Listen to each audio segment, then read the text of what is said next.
শুকরিয়া আদায় করি মালিক, এমন বড় নিয়ামত তুমি আমারে দিছ। আমার দুইটা চক্ষু আছে, দুইটা হাত আছে, এই কারণে মানুষ আমারে বড় সম্মান করে, বড় ইজ্জত করে।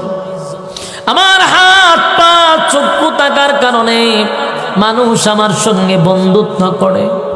আমাকে নিয়ে মানুষ কফি খায়, আমার নিয়ে মানুষ সেলফি তোলে। কেন রে? আমার মধ্যে আল্লাহর নিয়ামত আছে, এই জন্য মানুষ আমার মহব্বত করে, ভালোবাসে। যার হাত নাই পা নাই, কোনো ভিক্ষুকরে নিয়ে মানুষ সেলফি তোলে না, কোনো ভিক্ষুকরে মানুষ কফি খাওয়ায় না, বন্ধুত্ব করে না। কোনো ভিক্ষুক ভালো বাড়িতে বিয়া শাদিও করতে পারে না, কারণ তার মধ্যে আল্লাহর সেই নিয়ামত নাই যেই নিয়ামত আমার মধ্যে আছে। শুকরিয়া আদায় যদি করো, তাহলে তুমি বুঝতে পারবা কি পরিমাণ নিয়ামত আল্লাহ আমারে দিছে।